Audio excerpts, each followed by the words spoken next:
Mister Gokul இயக்கத்தில் Wales film international தயாரிப்பில் உருவாகி இருக்கும் படம் சிங்கப்பூர் சலூன். இப்படத்தில் ஆர்ஜே பாலாஜி கதாநாயகனாக நடித்துள்ளார். சிங்கப்பூர் சலூன் படத்தினுடைய ட்ரெய்லர் லான்ச் மற்றும் பிரஸ் மீட் சமீபத்தில் நடந்திருக்கு. ஆர்ஜே பாலாஜி ப்ரோ, நான் வந்து அவரை விஜய்னு கூப்பிடுவேன், என்னை வந்து அவர் அஜித்னு கூப்பிடுவார். ஹாய் விஜய் படி. அப்படியா? அது சொல்கிறேன், அரசு வரேன்.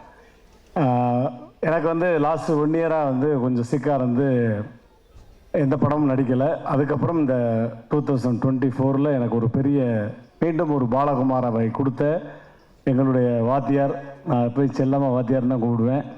ஏன்னா என்னுடைய உடல் மொழியை மாற்றினவர் அவர் தான். அதுக்கு முன்னாடிலாம் ஒரு மிமிக்ரி ஆர்டிஸ்டாக இருந்து அந்த பாலகுமாரில் தான் என்னுடைய உடல் மொழியை மாற்றினவர். ஸோ அவருடைய வாய்ஸை வந்து இங்கே பேசணும் அப்படின்னு ரொம்ப தடவை சொல்லிக்கிட்டே இருந்தார். எப்படின்னா ஷார்ட் வச்சா நம்ம வந்து ஒரு ரியாக்ஷன்னா 9 ரியாக்ஷன் கொடுப்பேன் நான்.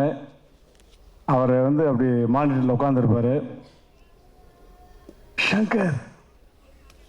ஷங்கர் கொஞ்சம் குறைச்சிக்கலாம் ஷங்கர், ஏன்னா பக்கத்தில் சத்யராஜ் சார்லாம் இருக்காங்க. ஷங்கர் எல்லாரும் ஃப்ரேமில் இருக்காங்க, ஃபோக்கஸ் ஃபுல்லாக உங்கள் மேலே வருது. ஷங்கர் ஒரு எக்ஸ்பிரஷன் கொடுனா 64 எக்ஸ்பிரஷன் கொடுத்தா நான் என்ன பண்ணுவேன் ஷங்கர்?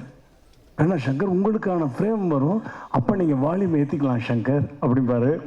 ஸோ அந்த மாதிரி ஸ்பேஸ் கொடுத்த எங்களுடைய வார்த்தையை நான் எப்பயுமே அவர்கிட்ட சொல்கிறது ஒன்று தான். நம்ம ஒரு இடத்துக்கு போகிறோம்னு வச்சுக்கோங்களேன், அந்த இடம் நமக்கு சரியாக தெரியலை அப்படின்னா நம்ம எதை சர்ச் பண்ணுவோம்? கரெக்டான இடத்துக்கு போய் சேரணும்னா கூகுளை சர்ச் பண்ணுவோம். அதே மாதிரி ஆக்டிங்கில் நம்ம ஒரு வந்து சரியாக வரல அப்படின்னா நம்ம ஒரு கரெக்டாக ஒரு தேடணும்னா நம்ம வந்து தேட வேண்டிய ஆளுக்கு கூகுளை சர்ச் பண்ணணும்.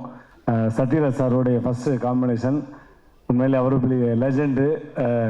டப்பிங்கில் எவ்வளவோ ஏற்றிருக்கேன், அவர் மாதிரிலாம் நான் பேசியிருக்கேன்.